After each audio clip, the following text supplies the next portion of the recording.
ओं नमो वेंकटेशाय। वेंकटाद्रिसमं स्थानं ब्रह्मांडे नास्ति किंचन, वेंकटेश समो देवो न भूतो न भविष्यति। திருவிழா திருப்பதி தேவஸ்தானம் ஸ்ரீமத் வெங்கடேஸ்வரா பக்தி சேனல் இணைந்து வழங்கும் ஸ்ரீமத் பகவத்கீதை பாராயணத்திற்கு அனைவரையும் வரவேற்கிறோம். மூகம் கரோதி வாசாலம் அங்கும் லங்கயதே கிரிம் யத் கிருபாதமஹம் வந்தே பரமானந்த மாதவம்.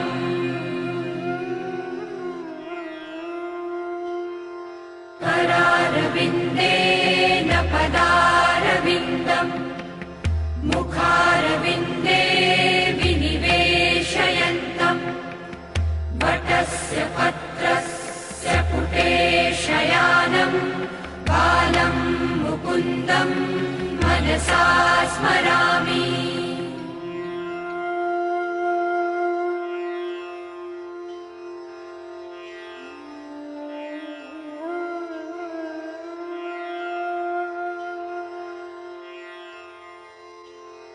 वसुदेवसुतं देवं कंसचाणूरमर्दनं देवकी परमानन्दं कृष्णं वन्दे जगद्गुरुम्. நம்மளுடைய பகவத்கீதை மாஹாத்மியத்தில் யத்ர கீதா விசாரஸ்ச படனம் பாடனம் ஸ்ருதம் தத்ராஹம் நிச்சிதம் பிருத்வி நிவசாமி சதைவஹி என்று பகவான் பூமி தேவியை பார்த்து சொல்கிறார். எத்திர கீதா விசாரா, எந்த இடத்தில் கீதையினுடைய விசாரம் நடக்கிறதோ, படனம் அதனுடைய பாடமானது நடக்கிறதோ, பாடனஞ்ச கற்பித்தல் நடக்கிறதோ, தத்ராஹம் நிச்சிதம் பிருத்வி நிவசாமி, தத்ர அந்த இடத்தில் அகம் நிவசாமி நான் நிச்சயமாக அதே இடத்தில் இருக்கிறேன், சதா ஏவகி அங்கேயே நித்தியமாக இருக்கிறேன் என்று பகவான் எந்த இடத்தில் பகவத்கீதையினுடைய விசாரம் படனம் பாடனம் நடக்கிறதோ, ஸ்ருதம் கேட்கப்படுகிறதோ அந்த இடத்தில் நான் இருக்கிறேன் என்று பகவான் பகவத்கீதை மகாத்மியத்தில் செல்ஃப் ஸ்டேட்மெண்ட்டாக அங்கே சொல்கிறார்.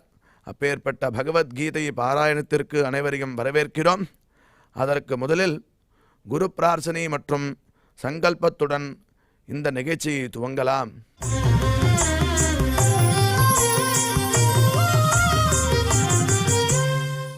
ஸ்ரீ குரு பிரார்த்தனா. குரு பிரம்மா குரு விஷ்ணு குரு தேவோ மகேஸ்வரः गुरुः साक्षात् परं ब्रह्म तस्मै श्री गुरवे नमः.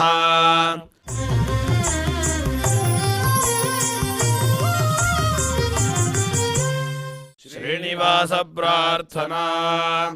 नमः क्षीराब्धिनाथाय वैकुण्ठाचलवासिने मुकुन्दाय नमो नित्यम् अनन्ताय नमो नमः.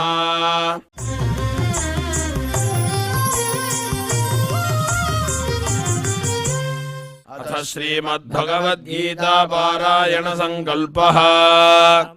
श्रीमदादिवराह क्षेत्रे विराजमानस्य अखिलाण्डकोटि ब्रह्माण्ड नायकस्य श्रीपद्मावती जानेः भगवतः श्रीवेङ्कटेश्वर स्वामिनः दिव्यसन्निधौ जगद्गुरोः श्रीकृष्ण परमात्मनः अनुग्रहेण समस्त प्रपंचस्य विशेषतः भारतदेशस्य उत्तरोत्तर शुभ संपत् समृद्ध्यर्थं श्रीमद्भारतदेशगत तपस्वी जन तपोबल वृद्धि द्वारा समस्तस्यापि मानव समाजस्य सर्वारिष्ट परिहारार्थम् एतद्देशवासिनां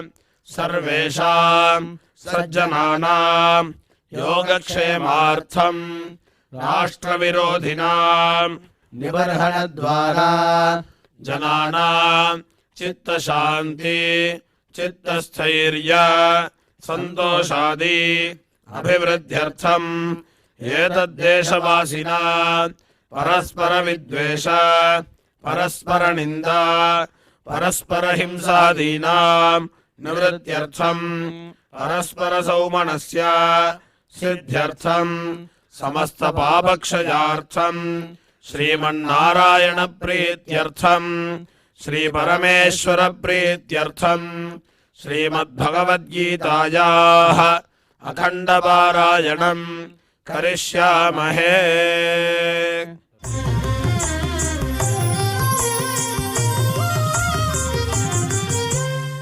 श्रीगीता प्रार्थना श्रीवत्साङ्गं महोरस्कं वनमाला विराजितम् शङ्खचक्रधरं देवं कृष्णं वन्दे जगद्गुरुम्।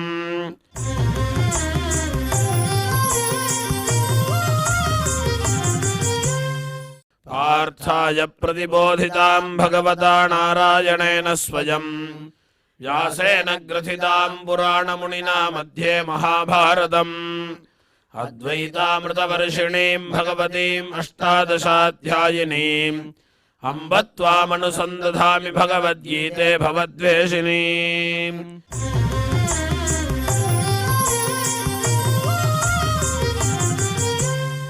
श्रीवेदव्यास प्रार्थना व्यासं वसिष्ठनप्तारं शक्तेः पौत्रमकल्मषम् पराशरात्मजं वन्दे सुखदातन्तपोनिधिम्।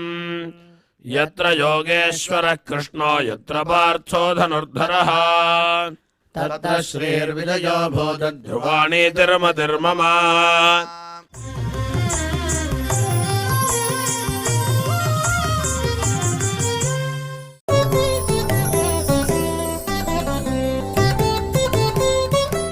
पिताहमस्य जगतो माता धाता पितामहः वेद्यं पवित्रमोङ्कार ऋक्सामयजुरेव च।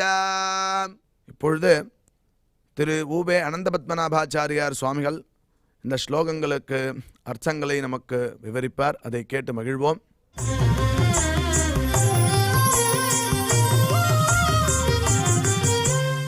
पिताहमस्य जगतः माता धाता पितामहः वेद्यं पवित्रमोङ्कारः ऋक्साम यजुरेव च।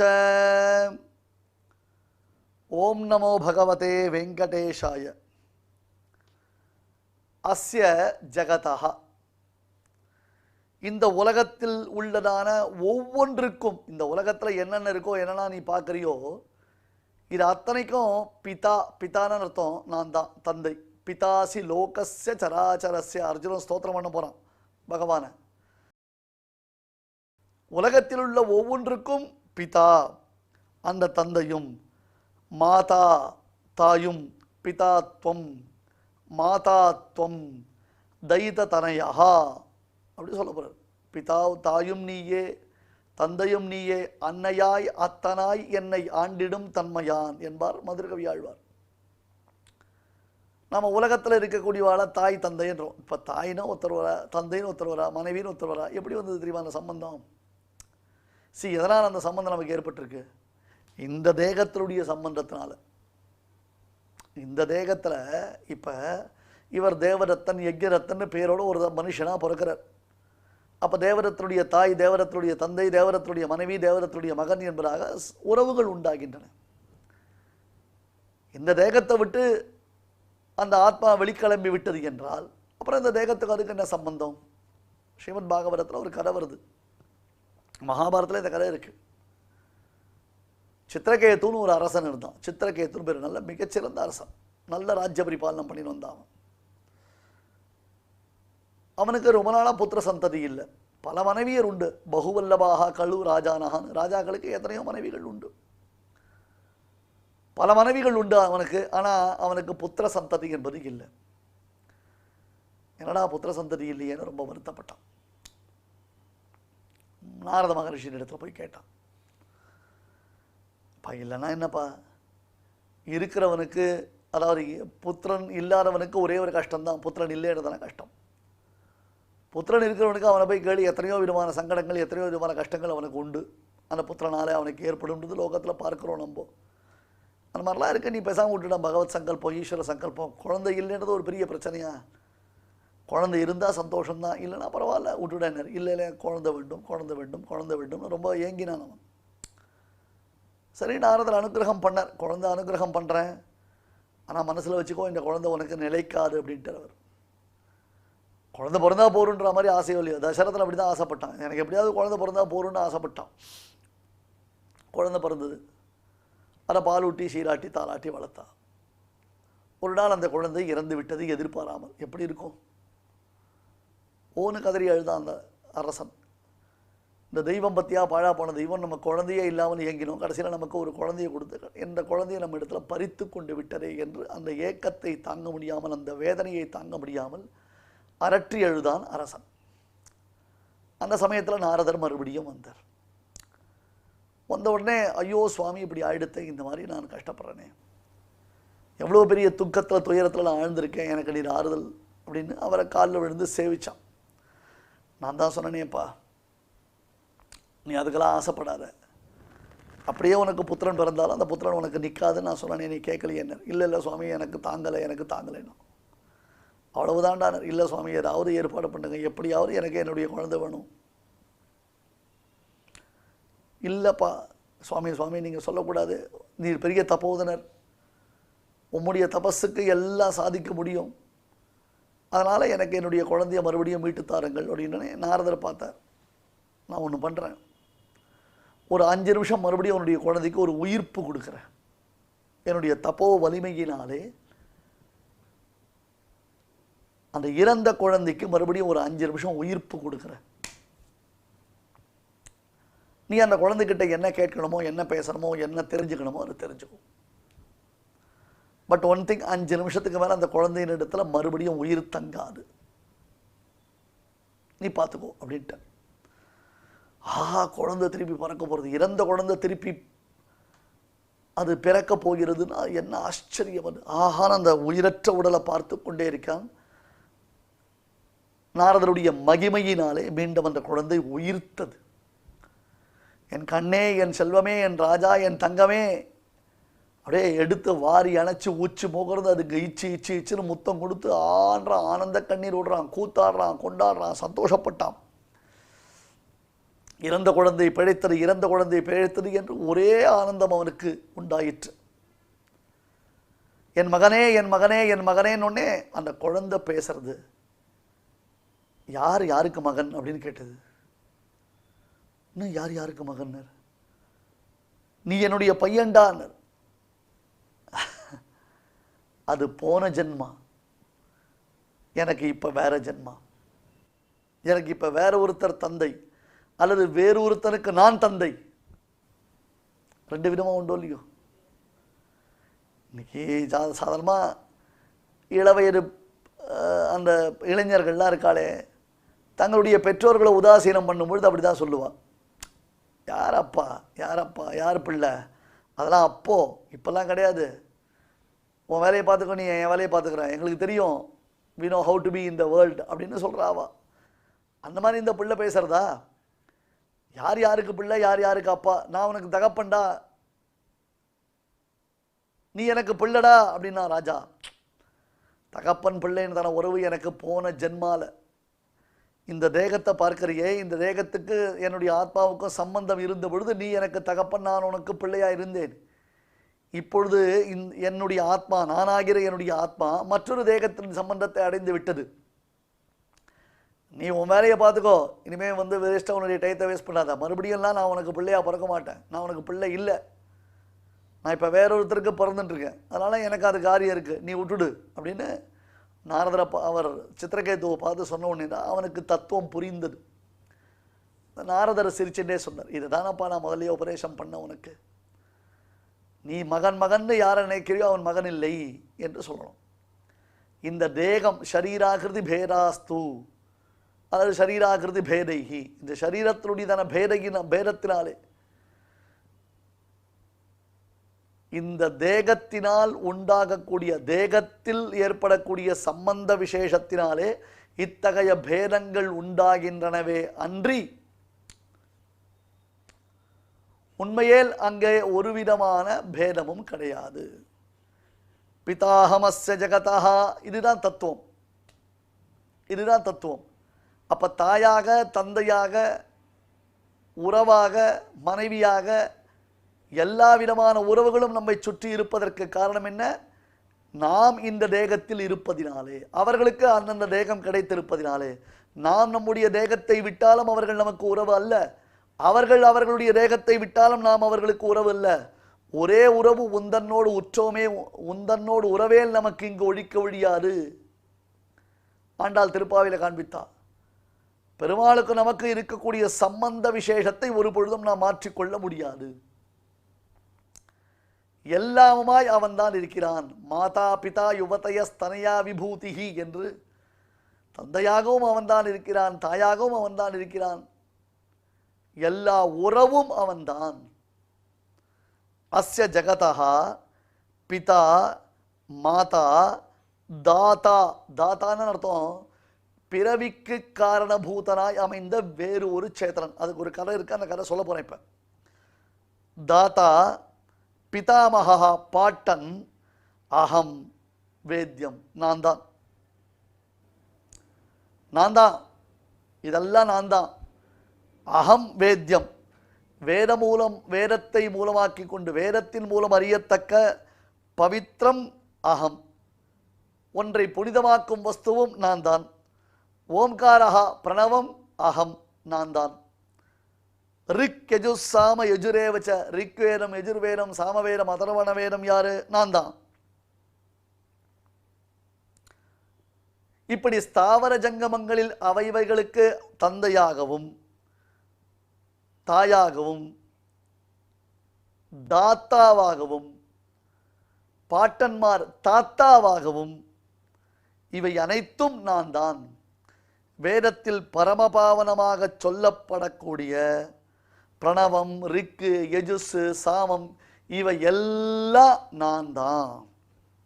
இப்போ எல்லாம் பரமாத்மா பரமாத்மான்னு சொல்லிட்டே இருந்தால் என்ன எப்படி சுவாமி நாங்கள் புரிஞ்சுக்கிறது? அப்போ பார்க்கிற உறவுகளை நாம் எப்படி புரிந்து கொள்வது? அம்மாவும் நீயே, அப்பாவும் நீயே, அன்புடனே ஆதரிக்கும் தெய்வமும் நீயே அப்படின்ற மாதிரி தெய்வத்தையே எல்லாத்தையும் பார்க்கணும்னா, இப்போ நமக்கு தாத்தா இருக்கார், பாட்டி இருக்கார், மனைவி இருக்கா, பேரன் பேத்தி இருக்குது அப்படின்னா, இது எல்லாத்துக்கும் நாம் புரிந்து கொள்ள வேண்டிய தத்துவம் என்னென்னா, தது அந்தரியாமின்றதை நம்ம நல்லா புரிஞ்சுக்கணும். தது அந்தரியாமின்றது புரிஞ்சுக்கணும்.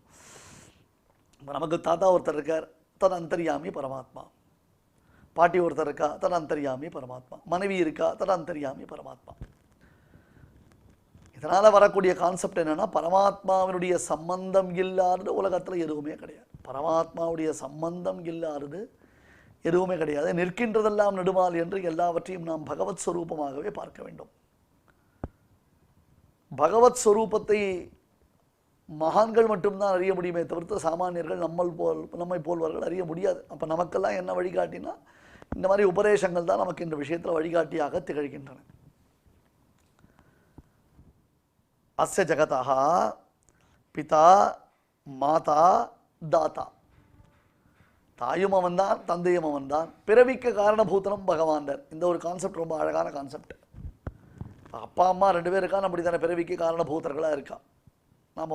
நம்ம பிறப்பதற்கு யார் காரணபூதர்கள்னா அப்பா சரி அம்மா சரி. இப்போ தாத்தான்னு ஒரு வேளை பிரம்மதேவர் இந்த இடத்துல சொல்லலாமா? இந்த கான்டெக்ஸ்டில் பிரம்மதேவர் சொல்ல வேண்டிய அவசியம் கிடையாது நமக்கு. அப்போ பிறவிக்கு காரணபூதர்கள்னா யாருன்னு? அப்பா அம்மா தவிர்த்து காரணமாக ஒருத்தர் இருப்பாளா? இருக்கலாமே. இப்போ ஒரு தாய் தந்தையர் இருக்கா, அவளுக்கு நெடுநாட்களாக புத்திர சந்ததி இல்லை, ரொம்ப வருத்தப்படுறாள். அப்போ அவளுக்கு ரொம்ப வேண்டிய ஒரு வெல்விஷர் ஒருத்தர் வர்றார். அவர் சொல்கிறார், நீங்கள் இந்த பரிகாரத்தை பண்ணுங்கோ, இந்த கோவிலில் போய் பெருமாளை சேவிங்கோ, இந்த மாதிரி காரியங்கள்லாம் பண்ணினீங்கன்னா உங்களுக்கு சந்ததி உண்டாகும், புத்திர பிராப்தி உண்டாகும்னு அதே போன்ற காரியத்தை இவர்கள் செய்கிறார்கள். பிறகு இவர்களுக்கு புத்திர சந்ததி என்பது ஏற்படுகிறது. அப்போ தாத்தான்றவர் யார்? இவர் தாத்தா இல்லை, தாத்தா. ஏன்னா அடுத்தது தாத்தாவையும் சொல்கிறாரு, பிதாமகா அப்படின்னு சொல்கிறாரோ இல்லையோ. அப்போ தாத்தான்றது யார்? தாத்தா என்றால் இவர்கள் இந்த ஒரு பிள்ளை உண்டாவதற்கு, இந்த பிள்ளை பிறப்பதற்கு காரணபூதன் என்று பொருள் வைத்துக் கொள்ள வேண்டும். அர்த்தம் புரிஞ்சுதா? இந்த பிறவிக்கு காரணபூதன் என்பது அங்கே காண்பிக்கப்படக்கூடிய விஷயம். அது சரி, ஓகே, ரைட்டு. ஆனால் இன்னும் அதுக்கு ஒரு கிளாரிட்டி இருந்தால் என்ன இருக்குமேன்னா, புராணத்தில் ஒரு கதை பார்க்கலாம். நம்ம பிருகு வம்சத்தில் பிருகு மகர்ஷி தெரியும் இல்லையா, பிருகு பர்கஹா அப்படின்னு ரொம்ப இல்லையோ, பர்கஹான தேஜஸ், பர்கர் இல்லை, சாப்பிட்றது தின்ற வஸ்து இல்லை, பர்கஹான தேஜஸ் பிருகு என்பதான மகர்ஷி. அதுவே அவளுடையதான பெருமையே ரொம்ப விசேஷமான பெருமை. அது மிகச்சிறந்த தேஜஸுடன் கூடியதான மகர்ஷி அவர். அந்த பிருகுவுக்கு சவனர் என்பது என்னும் ஒரு மகர்ஷி பிறந்தார். அந்த சவனருக்கு ரிச்சீகர் என்னும் ஒரு மகர்ஷி பிறந்தார். இது பரம்பரை, அந்த மகர்ஷிகள் தபோதனர்கள் வம்ச பரம்பரையாக பிறந்திருக்கிறார்கள். ரிச்சீகர் என்னும் ஒரு மகர்ஷி அவருக்கு பிள்ளையாக பிறந்தார். அந்த ரிச்சீகருக்கும் காதியின் பெண், காதி என்னும் அரசன் இருந்தான். அந்த அரசனுக்கு ஒரு பெண் சத்யவதி என்று பெயர் அவளுக்கு. அந்த சத்யவதியும் ரிச்சிகரும் மனம் புரிந்து கொண்டார்கள். அது பின்னணியில் பெரிய திடுக்கிடும் திருப்பங்கள் நிறைந்த கதை இருக்குது. நமக்கு அந்த கதை அவ்வளோ தூரம் எக்ஸ்டென்சிவாக போக வேண்டிய அவசியம் கிடையாது. நம்ம இதை மட்டும் நம்ம பார்த்துக்கலாம். பிருகுவினுடைய பிள்ளை சவனர், சவனருடைய பிள்ளை ரிச்சிகர். அந்த ரிச்சிகருக்கு காதியின் பெண்ணான சத்யவதியை கல்யாணம் செய்து கொடுத்தார்கள். சௌக்கியமாக இருந்துட்டுருக்கா, சௌக்கியமாக இருந்துட்டுருக்கா. கொஞ்ச நாள் ஆச்சு. காதி மகரிஷி காதி அரசன் தன்னுடைய பெண்ணை பார்க்க வந்தான். ஆனால் அந்த காலத்தில் கல்லானாலும் கணவன், புல்லானாலும் புருஷன் அப்படிலாம் டயலாக்லாம் பேசுகிறாள். அந்த மாதிரி இருக்கக்கூடியவள், பெரிய ஒரு ராணியாக இருக்க ஒரு பெரிய குயின், அவோ அந்த மாதிரி ஒரு பிரின்சஸ். அப்படி இருக்கிறவள் காட்டிலையும் மேட்டிலையும் குடிசையிலையும் காய்கனி கிழங்குகளை மட்டுமே புசித்து காயக்லேசங்கள் உடம்பை வருத்தி தவம் செய்யக்கூடிய ஒரு மகரிஷிக்கு வாழ்க்கைப்பட்டிருக்கிறாள் என்பதே விசித்திரமானது. காதியினுடைய மனைவி வந்தா, தன் பெண்ணை விசாரிச்சா, என்னம்மா சௌக்கியமாக இருக்கா, எப்படி இருக்கா, ஏது இருக்கா, என்ன விஷயம் அப்படின்னு சொல்லி விசாரிச்சுட்டு இருக்கா. ஃபார்ச்சுனேட்லி அந்த சமயத்தில் பிருகு மகரிஷியும் வரார். ஒருத்தருக்கு ஒருத்தர் சந்திக்கிறார். பிருகு மகரிஷி பார்த்தார். தன்னுடைய மருமகளை தனியாக அழைத்து, பெண்ணே, நான் உனக்காக ஒரு பூஜை பண்ண போகிறேன், ஒரு யாகம் பண்ண போகிறேன். அந்த யாகத்தினுடைய பலனாக உனக்கு நல்ல குழந்தை ஒன்று பிறக்கும் என்று அனுகிரகம் பண்ணிட்டேன். ஓ சூப்பர் அப்படின்ட்டு சத்யவதி சந்தோஷப்பட்டான். அவன் அம்மாவுக்கு கியூரியாசிட்டி, சத்யவதியுடைய அம்மாவுக்கு கியூரியாசிட்டி. மாமனார், பெரிய மாமனார் அவர், பெரிய பெரிய மாமனார் அவர் இல்லையா, மருமகளை தனியாக அழைச்சிட்டு போய் என்னன்னு ஒரு ஏதோ பேசிட்டு வந்திருக்காரு. என்ன பேசினார்? இல்லை, எனக்காக ஒரு பூஜை பண்ணுறாராம். பூஜை பண்ணால் உனக்கு நல்ல சந்ததி வரும், புத்திர சந்ததி வரும், நல்ல வேதாத்தியனம் பண்ணக்கூடிய ஒரு பிள்ளை பிறப்பா. இப்போல்லாம் யாராவது வேதாத்தியனம் பண்ணக்கூடிய பிள்ளை பிறப்பான்னு ஆசைப்படுவாளா? வேதாத்தியனம் பண்ணக்கூடிய ஒரு பிள்ளை பிறப்பான்னு ஆசீர்வாதம் பண்ணிருக்காரு. உடனே அவன் சொன்னான், எங்களுக்கு கூட பிள்ளை இல்லை. கரெக்டு, நியாயம். ராஜாக்களுக்கு புத்திர சந்ததின்றது ரொம்ப முக்கியம், என்னதான் பெண்ணாக இருந்தாலும். ஆகையால் தான் சில ராமாயணங்களில் தசரதனுக்கு சாந்தான ஒரு பெண் இருந்தாள். சாந்தான ஒரு பெண் இருந்தால் போராது, தசரதனுக்கு புத்திர சந்ததி வேணுன்றதுக்காகத்தான் தசரதன் ராமபிரானை பெற்றான் என்று ஒரு கதை உண்டு. அந்த மாதிரி இங்கே கேட்குறார் சத்யவதியனுடைய தாய் தன் மகளிடத்தில், எனக்கும் புத்திரன் வேணும், புத்திர பாக்கியம் வேணும், அந்த புத்திர பாக்கியத்தை எனக்கும் கொடுக்கறதுக்கு உன்னுடைய மாமனார் இடத்துல சொல்லுன்னு. இவன் போனால் என் தாயும் கேட்கிறா, அவளுக்கும் நீங்கள் அனுகிரகம் பண்ணணும். அதுக்கு என்னம்மா அவசியம், சம்பந்தி தானே, உன்னுடைய தாய் தானே கேட்குறா. சரி, நான் அவளுக்கும் ஒரு புத்திர சந்ததிக்கு உண்டான பூஜை பண்ணுறேன் என்று அவர் மிகச்சிறந்த ஒரு யாகத்தை செய்தார். அந்த யாகத்தில் சருன்னு அர்த்தம், கீழ் ஸ்லோகத்தில் பார்த்தோம் இல்லையோ, யாகத்தில் சமர்ப்பணை செய்யக்கூடிய ஹவிஸ் என்பதாக பெயர். அந்த சரு தான் திரிந்து இன்றைக்கு நாம் தமிழில் என்ன சொல்கிறோம், சோறு என்று சொல்கிறோம். சாப்பாடுக்கு என்ன சொல்கிறோம், சோறுன்றோம் இல்லையா. சோறுன்றது சரு தான். அது தமிழில் சொன்னால் சோறு, சம்ஸ்கிருதத்தில் சொன்னால் சரு, அவ்வளோதான். அது யாகத்தில் சமர்ப்பிக்கப்பட்டு யாக பிரசாதமாக ஒரு தொன்னையில் சரு வச்சிருக்கார். அந்த சருவை தன் மருமகள் இடத்துல கொடுத்தார் பிருகு. இந்த வாங்கிக்கோ அப்படின்னு. என்னன்னா, இது உனக்காக நான் ஏற்படுத்தின சரு, இதை நீ சாப்பிடு. இது உன் தாயாருக்காக நான் ஏற்படுத்தின சரு, அதனால இதை நீ சாப்பிடு, உன் தாயாரை சாப்பிட சொல்லு. வலது கையில் கொடுத்துருக்கிறது நீ சாப்பிட வேண்டிய சரு பிரசாதம், ஹோம பிரசாதம். இடது கையில் கொடுத்துருக்கிறது உன் தாயார் சாப்பிட வேண்டிய ஹோம பிரசாதம் அப்படின்னு சொல்லிட்டார். இவர் ரொம்ப சந்தோஷம். மாமனாரை நமஸ்காரம் பண்ணா, பெரிய மாமனாரை நமஸ்காரம் பண்ணான். அந்த சருவை வாங்கிட்டான். அங்கேருந்து எடுத்து போனான். அவன் அம்மா கிட்ட இந்தாம்மா அப்படின்னு சொல்லி கொடுத்தான். அம்மா என்ன தெரியுதுன்னு, இந்த மாதிரி இது உனக்காக ஏற்படுத்தின சருவான், இது எனக்காக ஏற்படுத்தின சருவான், அதை நீ சாப்பிடணும், இதை நான் சாப்பிடணும் சொல்லியிருக்காங்க. அவன் அம்மா என்ன ஒரு தில்லாலங்கடி பாருங்கோ. யார் பெத்த பொண்ணு, அந்த பொண்ணுக்கு அழகாக ஒரு குழந்தை பிறக்க போகிறது, இவளுக்கும் ஒரு குழந்தை பிறக்க போகிறது. எப்படி தானே தனக்கு ஒரு பாக்கியம் தானே கிடச்சிருக்குன்னு யோசிச்சுக்கணுமோ இல்லையோ. சில தாய்மார்களுக்கு இந்த மாதிரி ஒரு எண்ணங்கள் ஏற்படுது உண்டு. என்னதான் தாய் என்பதாக நாம் தாயினுடைய பெருமையை உலகம் புகழும் அளவிற்கு நாம் கொண்டாடினால் கூட சில தாய்மார்கள் இடத்துல மனசில் சில கப்பட்டங்கள் கல்மிஷங்கள் உண்டுன்றது தெரியறது இந்த மாதிரி கதைகளை பார்க்கும்பொழுது. அவன் என்ன நினச்சா, இந்த பிருகு மகரிஷி ரொம்ப தபஸ்வி, தன்னுடைய சந்ததி விருத்தியாகணும் என்பதற்காக தன்னுடைய மாட்டுப்பனுக்கு ஸ்பெஷலாக சில பூஜைகள் பண்ணி அந்த சருவை உண்டாக்கியிருப்பார். நாம் என்ன தானே சம்பந்தி தானே, அதுவும் க்ஷத்ரியால் தானே, நமக்காக ஒன்று உண்டாக்கியிருப்பார். இன்ஸ்டெட் ஆஃப் கெட்டிங் அவர்ஸ், நம்முடைய சருவை நாம் சாப்பிட்றத விட நம்முடைய பொண்ணுதை வாங்கி சாப்பிட்டா நமக்கு இன்னும் நல்ல வீரியத்தோடு சௌரியத்தோடு பராக்கிரமத்தோடு நல்ல குழந்தை பிறக்கும்னு ஆசைப்பட்டு பண்ணிக்கிட்ட சொன்னார். ஒன்று என்கிட்ட கொடுன்னார். இல்லைம்மா எங்கள் மாமனார் இதெல்லாம் சாப்பிட சொன்னார். அட என்னடி இது பெரிய சார், நீ அம்மா நான் புள்ள, நீ பொண்ணு நான் அம்மா தான் நடி, நமக்குள்ளே நடி வித்தியாசம். நீ சாப்பிட்டதை நான் மிச்சம் நான் சாப்பிட்டது இல்லையா, இல்லை நான் சாப்பிட்டதை நீ சாப்பிட்டது இல்லையா, நம்மளாம் அம்மா பொண்ணு தானே, இதுவாக இருந்தானே அதுவாக இருந்தானே என்னென்ன எல்லாம் ஒன்று தான், பரவாயில்ல கொடு அப்படி சொல்லி வாங்கிட்டான்.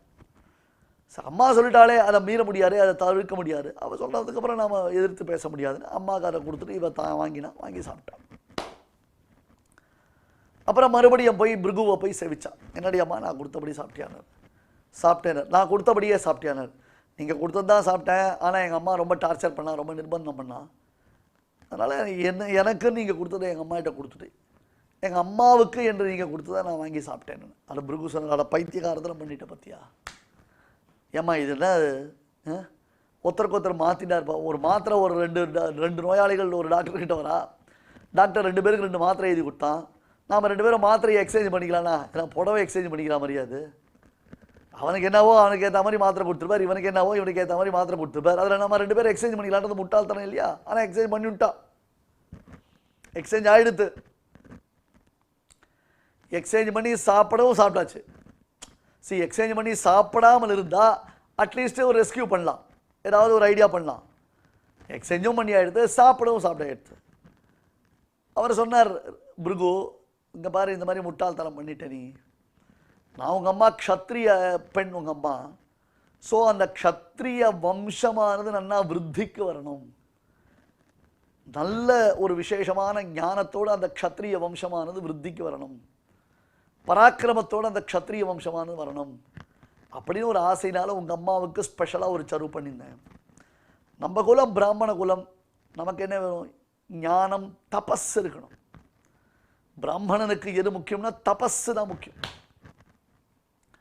அந்த தபஸ் விருத்தியாகிற மாதிரி தபஸில் சிறந்தவனாக உலகம் போற்றும் ஒரு மகரிஷியாக ஒரு பிள்ளை பிறக்கணும் உனக்கு என்று அதற்குரியதான சருவை ஏற்படுத்தி வைத்திருந்தேன். இப்போ நீங்கள் 2 பேரும் மாற்றிட்டீங்கோ, இதனால் என்ன விபரீதம்னா, உனக்கு க்ஷத்ரிய பிள்ளை பிறக்க போகிறது, உங்கள் அம்மாவுக்கு பிராமண பிள்ளை பிறக்க போகிறது. அவள் சத்தியவதி பார்த்தா, ஐயோ சுவாமி இப்படி ஆகிடுது. நான் என்ன சொல்கிறது, நான் தான் ஒரு தடவைக்கு 4 தடவை சொல்லி அமிச்சேன்ல, இதை நீ சாப்பிடு, அதை உங்கள் அம்மாவை சாப்பிட சொல்லு, இதை நீ சாப்பிடு, அதை உங்கள் அம்மாவை சாப்பிட சொல்லு. இப்படி வாரம் பிடிச்சா நான் என்ன பண்ண முடியும். இல்லை எனக்கு தெரியாது, எங்கள் அம்மா சொல்லிட்டார், உங்கள் அம்மா சொல்லிட்டா இதுதான் விதி, இதை நான் மாற்ற முடியாது, இதுக்கு மேலே நான் பண்ணுறதுக்கு ஒன்றும் இல்லை. இல்லை சுவாமி ஏதாவது பண்ணுங்க, ஏதாவது பண்ணி எனக்கு அனுகிரகம் பண்ணுங்க. சரி ஒன்று பண்ணலாம். ஒரு தடவை உங்கள் அம்மாவுக்கு ஒன்று மாற்றுறதுக்கு வழியே கிடையாது. உங்கள் அம்மாவுக்கு பிராமண குணத்தோடு தான் பிள்ளை பிறப்பான். அவன் முதல்ல க்ஷத்ரியனாக இருந்தாலும் அவன் பிராமணனாக மாறிடுவான். இதுதான் இந்த ஒரு இடத்துல மட்டும்தான் எக்ஸம்ஷன், உலகத்திலேயே வேறு எங்கேயும் இல்லாத ஒரு எக்ஸம்ஷன் இந்த இடத்துல மட்டும்தான் உண்டு என்பதை சுவாமி ஸ்ரீ வேதாந்த தேசிகன் காண்பிக்கிறார். இந்த இடத்தை தவிர்த்து மற்ற எந்த இடத்துலையும் நாம் சேஞ்செலாம் பண்ணிக்க முடியாது. இது பகவத் பிரசாரம். அதை எப்படி அவர் கல்பித்தார்னு அர்த்தம், அதை எப்படி உண்டாக்கினாரோ அதற்கு ஏற்றார் போல இதனுடைய பலன் வரப்போகுது. காதிக்கு பிறந்த பிள்ளைக்கு விஸ்வாமித்திரன் என்பதாக பெயர். முதல்ல க்ஷத்ரிய வம்சத்தினுடைய குணங்களோடு இருந்தான். அதன் பின்னர் அவனுக்கு பிராமணத்துவமானது சித்தித்தது. எனவே அவன் பின்னாளில் பிரம்மரிஷி என்னும் பெருமையை பெற்றான். பிரம்மரிஷி என்பதான ஒரு பெருமை அவனுக்கு உண்டாயிற்று. அந்த விஸ்வாமித்ர மகரிஷி ராமபிரானுக்கே ஆச்சாரியனாகும் பாக்கியம் பெற்றவர். சுவாமி தேசிகன் விஸ்வாமித்ர கோத்திரத்தை சேர்ந்தவர் தேசிகன்.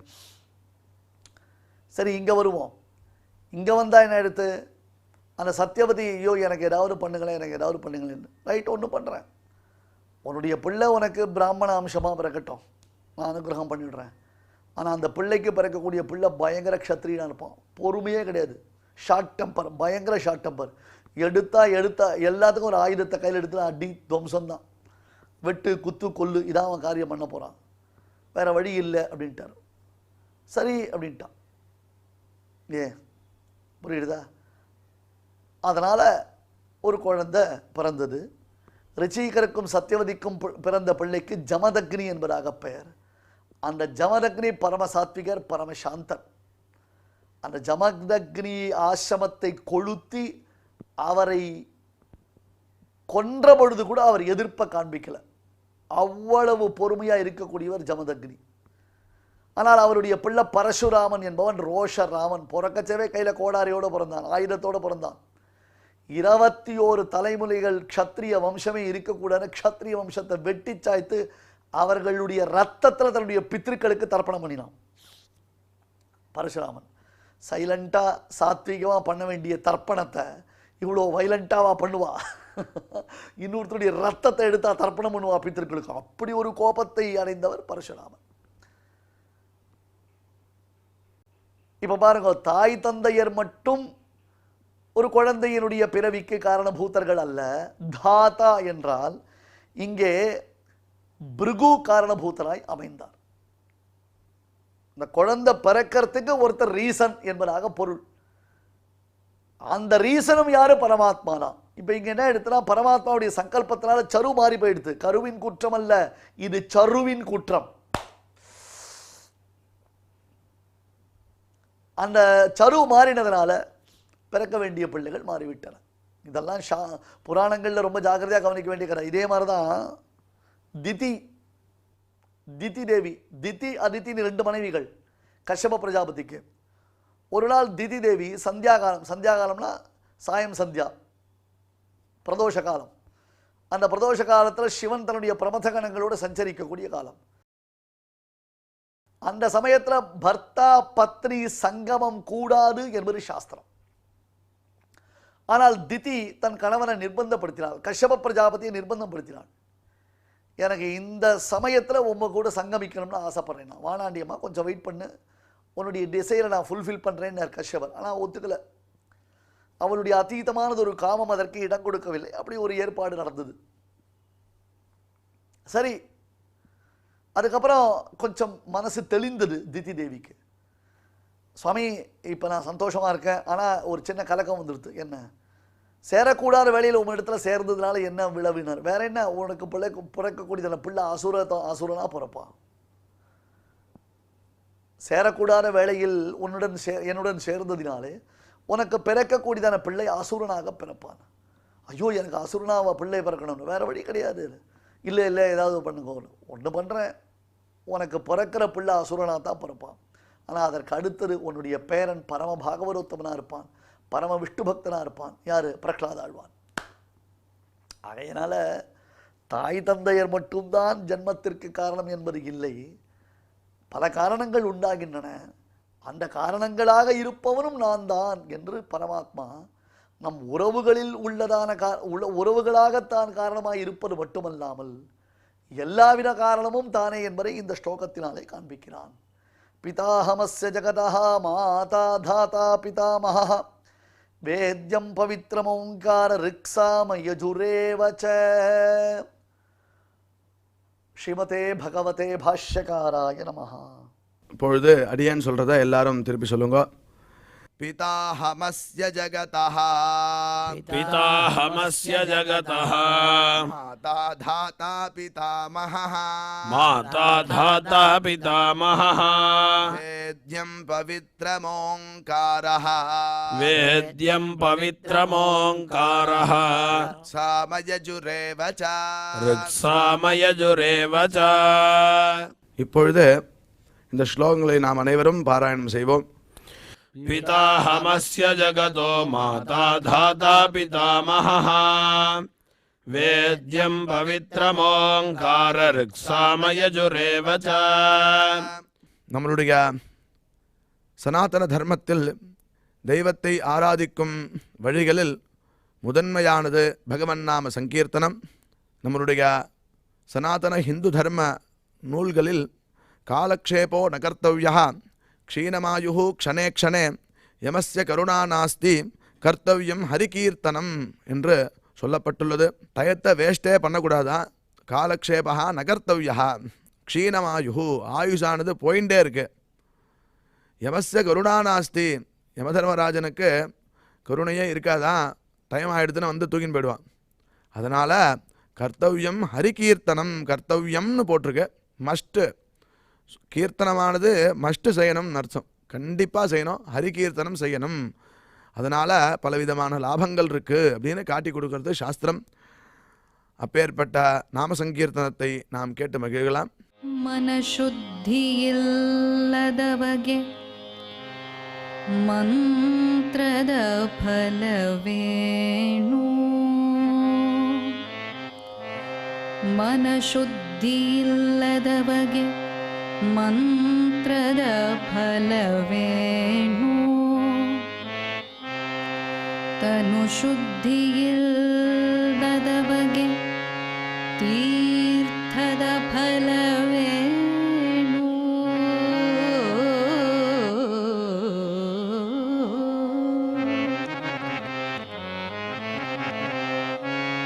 ತನು ಶುದ್ಧಿಯಿಲ್ಲದವಗೆ ತೀರ್ಥದ ಫಲವೇನು ಮಿಂದಲ್ಲಿ ಫಲವೇನು ಮೀನು ಮೊಸಳೆಯಂತೆ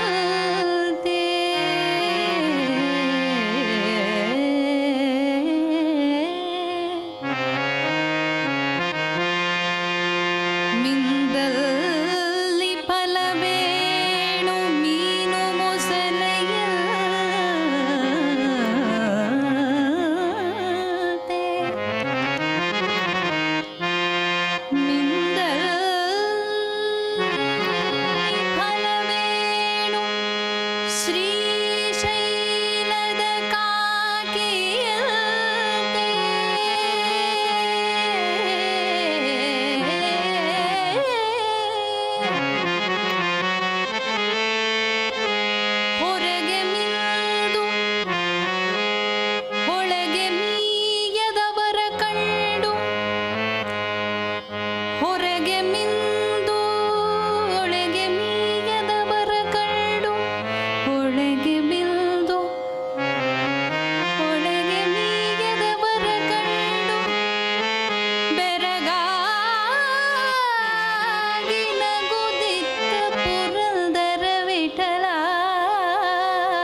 ಭಿಕ್ಷಕ್ಕೆ ರಾಗಿ ತಂದಿವ್ಯಾ ರಾಗಿ ತಂದಿವ್ಯಾ ಭಿಕ್ಷಕ್ಕೆ ರಾಗಿ ತಂದಿವ್ಯಾ ಭಿಕ್ಷಕ್ಕೆ ರಾಗಿ ತಂದಿವ್ಯಾ ಭಿಕ್ಷಕ್ಕೆ ರಾಗಿ ತಂದಿವ್ಯಾ ರಾಗಿ ತಂದಿವ್ಯಾ ಭಿಕ್ಷಕ್ಕೆ ರಾಗಿ ತಂದಿವ್ಯಾ ಭಿಕ್ಷಕ್ಕೆ ರಾಗಿ ತಂದಿವ್ಯಾ ಭಿಕ್ಷಕ್ಕೆ ರಾಗಿ ತಂದಿವ್ಯಾ ಯೋಗ್ಯರಾಗಿ ಭೋಗ್ಯರಾಗಿ ಭಾಗ್ಯವಂತರಾಗಿ ನೀವು ಯೋಗ್ಯರಾಗಿ ಭೋಗ್ಯರಾಗಿ ಭಾಗ್ಯವಂತರಾಗಿ ನೀವು ರಾಗಿ ತಂದಿರ್ಯಾ ಭಿಕ್ಷಕ್ಕೆ ರಾಗಿ ತಂದಿರ್ಯಾ ಭಿಕ್ಷಕ್ಕೆ ರಾಗಿ ತಂದಿರ್ಯಾ ಭಿಕ್ಷಕ್ಕೆ ರಾಗಿ ತಂದಿರ್ಯಾ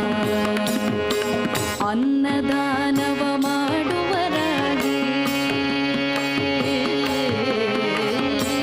ಅನ್ನದಾನವ ಮಾಡುವರಾಗಿ ಅನ್ನ ಛತ್ರವ ಮಿಟ್ಟವರಾಗಿ ಅನ್ನದಾನವ ಮಾಡುವರಾಗಿ ಅನ್ನ ಛತ್ರವ ಮಿಟ್ಟವರಾಗಿ ಅನ್ಯವಾದಗಳ ಬಿಟ್ಟವರಾಗಿ ಅನ್ನದಾನವ ಮಾಡುವರಾಗಿ ಅನ್ನ ಛತ್ರವ ಮಿಟ್ಟವರಾಗಿ ಅನ್ಯವಾರ್ತೆಗಳ ಬಿಟ್ಟವರಾಗಿ ಅನ್ಯವಾರ್ತೆಗಳ ಬಿಟ್ಟವರಾಗಿ ಅನುದಿನ ಭಜನೆಯ ಮಾಡುವರಾಗಿ ರಾಗಿ ತಂದಿರ್ಯಾ ಭಿಕ್ಷಕ್ಕೆ ರಾಗಿ ತಂದಿರ್ಯಾ ಭಿಕ್ಷಕ್ಕೆ ರಾಗಿ ತಂದಿರ್ಯಾ ಭಿಕ್ಷಕ್ಕೆ ರಾಗಿ ತಂದಿರ್ಯಾ ಯೋಗ್ಯರಾಗಿ ಭೋಗ್ಯರಾಗಿ ಭಾಗ್ಯವಂತರಾಗಿ ನೀವು ಯೋಗ್ಯರಾಗಿ ಭೋಗ್ಯರಾಗಿ ಭಾಗ್ಯವಂತರಾಗಿ ನೀವು ರಾಗಿ ತಂದಿರ್ಯಾ ಭಿಕ್ಷಕ್ಕೆ ರಾಗಿ ತಂದಿರ್ಯಾ ಭಿಕ್ಷಕ್ಕೆ ರಾಗಿ ತಂದಿರ್ಯಾ ಭಿಕ್ಷಕ್ಕೆ ರಾಗಿ ತಂದಿರ್ಯಾ ಭಿಕ್ಷಕ್ಕೆ ರಾಗಿ ತಂದಿರ್ಯಾ ಭಿಕ್ಷಕ್ಕೆ ರಾಗಿ ತಂದಿರ್ಯಾ ಭಿಕ್ಷಕ್ಕೆ ರಾಗಿ ತಂದಿರ್ಯಾ ಭಿಕ್ಷಕ್ಕೆ ರಾಗಿ ತಂದಿರ್ಯಾ. இந்த பாராயண நிகழ்ச்சியில் இதுவரை நாம் செய்த ஸ்லோகங்களில் ஏதேனும் அக்ஷர தோஷம் இருந்திருந்தால் அதை நிவர்த்திக்கும் பொருட்டு சுவாமியினிடம் க்ஷமா பிரார்த்தனை செய்வோம்.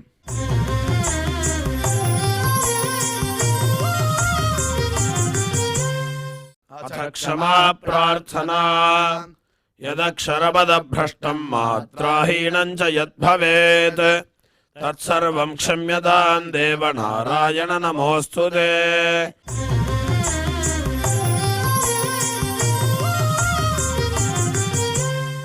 अथ भगवत्समर्पणम् कायेन वाचा मनसेन्द्रियैर्वा बुद्ध्यात्मना वा प्रकृते स्वभावात् करोमि यद्यत् सकलं परस्मै नारायणायेति समर्पयामि।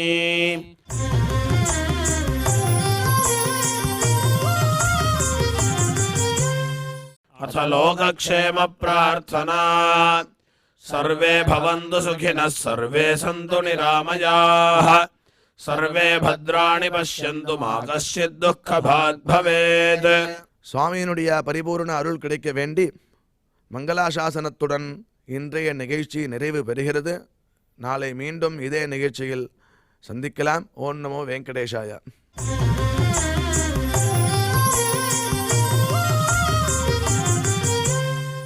अथ मङ्गलम् श्रियकान्ताय कल्याणनिधये निधयेऽर्थिनाम् श्रीवेङ्कटनिवासाय श्रीनिवासाय मङ्गलम्.